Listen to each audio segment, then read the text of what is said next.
Donc Dieu en français, ça provient du mot Deus, qui signifie divinité ou être suprême. Ce terme lui-même, on le retrouve dans des racines indo-européennes, Deus, qui veut dire céleste, brillant. Ils ont associé ce mot-là à l'origine à un dieu de la lumière, à la lumière du ciel et au jour.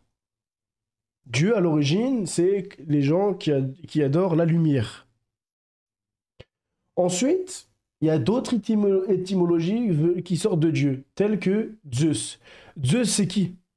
Zeus. Bon, d'abord, je rassure tous les jeunes qui ont vu cette vidéo-là et qui se disent, mais purée, comment je vais faire maintenant à l'école? Je suis obligé de dire Allah, etc. Je peux plus dire Dieu. Non, tu peux dire Dieu, ne t'inquiète pas. Maintenant, on va réfuter les points qu'il a cités. On va commencer par la fin de l'extrait qu'on a cité, parce que comme ça, on le balaye et on passe au cœur du sujet.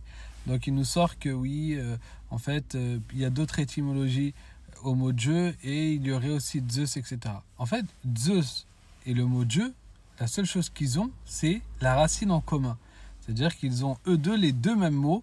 Ils ont une racine en commun qui est juste ici, qui est Dei. Regarde. Dieu ne provient pas de Zeus, mais d'une racine indo-européenne Dei, qui signifie briller, qui a donné de là les termes diurne, quotidien, lundi, mardi, etc. Les noms Dieu et Zeus proviennent de cette racine originelle. C'est-à-dire qu'en fait, ils ont une source originelle, mais il n'y en a pas un qui provient d'un autre. D'accord? Ils ont une source originelle commune. Et non pas que le nom Dieu proviendrait du nom Zeus.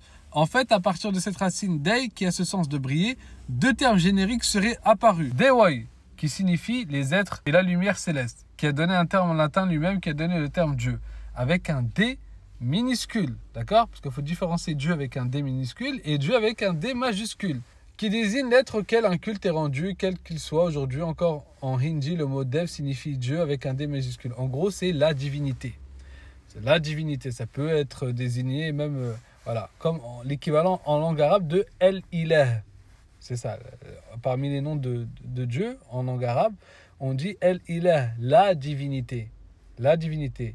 Mais il y a d'autres divinités qui sont en dehors de Dieu. Il y a d'autres divinités qui ne méritent pas l'adoration et qui sont en dehors de Dieu.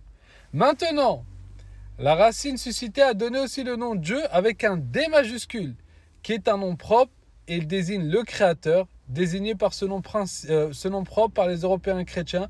C'est le nom Dieu avec un D minuscule qui est un nom commun. C'est ce nom commun qui s'emploie à propos du Créateur et à propos d'autres choses divinisées par des hommes. Donc, quand Dieu il est écrit avec un D majuscule, il renvoie au Créateur, le Seigneur, l'unique. D'accord? Comme les chrétiens, si tu prends le Coran, Allah, quand il prend les paroles des chrétiens, il dit bien que les chrétiens disaient Allah en parlant de Dieu. Donc, le nom propre. D'accord? Les chrétiens, ils disent Allah. Et même si tu prends l'évangile en langue arabe, tu vas lire Allah. Parce que Allah, ça renvoie à l'équivalent français du Dieu avec un D majuscule. Donc, le Créateur, la divinité suprême. Et pas le D avec un D minuscule qui renvoie aux divinités de manière générale, qui est l'équivalent en langue arabe de El Ilah. Et pour appuyer mes propos, je vais bien sûr prendre un verset du Coran où Allah subhanahu wa ta'ala prend une parole des chrétiens. Et bien sûr, Allah a fait descendre le Coran en langue arabe. Et bien, lorsque les chrétiens parlent de leur Seigneur, de leur Dieu, comment Allah a traduit leur Dieu, comment il l'a traduit? Regardez. لَقَدْ كَفَرَ الَّذِينَ قَالُوا. Ont certes mécru ceux qui ont dit Inna Allah. Certes Allah. Comment? Certes Allah. Thalith. Donc, et le troisième, de quoi? De trois. Bien sûr, on a un socle commun, c'est de croire en un Dieu. D'accord? Un Seigneur suprême, une divinité qui est le premier, le dernier, etc. Sauf qu'on a des différences avec eux, où là, par exemple, ils disent que Allah est le troisième d'un trois, et Allah leur reproche cela. Mais quand Allah il a traduit le nom de leur Seigneur, qui disent Dieu, etc., eh bien, il a dit Allah. Allah Azzawajal, il a dit Allah. Et d'ailleurs, il fait aussi une conclusion simpliste et qui est fausse, c'est qu'il nous dit... Regardez dans la racine, quand on voit, ça renvoie au fait à la lumière, au ciel. Donc en fait, ils adoraient un Dieu de lumière, mais pas du tout. C'est quoi cette conclusion? C'est simplement qu'il faut comprendre, et si tu lis n'importe quelle religion dans le passé, tu verras que à chaque fois, il y a du symbole. Et c'est quoi le symbole? Ici, c'est que la lumière le ciel, renvoyé à l'élévation, à la pureté, à la transcendance, et non pas au fait qu'ils adoraient une lumière. Si tu te rends compte, c'est en fait même dans le Coran, Allah il dit Allah est la lumière des cieux et de la terre. Allah est la lumière des cieux et de la terre. Est-ce que toi tu as compris du coup que les musulmans ils adoraient une lumière? Tu t'imagines si on te fait de telles conclusions rapides et simplistes sur des paroles? Non, il faut lire en profondeur et arrêter de se prononcer très très rapidement. Donc, aujourd'hui, dans l'usage de tous les gens, quand tu parles de Dieu, quand tu dis est-ce que tu crois en Dieu, ça renvoie pour tout le monde à la divinité suprême, créatrice, qui aurait mis en action la création, etc., ainsi de suite, qui est la cause nécessaire qui a fait apparaître l'univers, les cieux et la terre. C'est ça qui est voulu par Dieu pour les gens. Ce n'est pas je ne sais quoi, Zeus ou...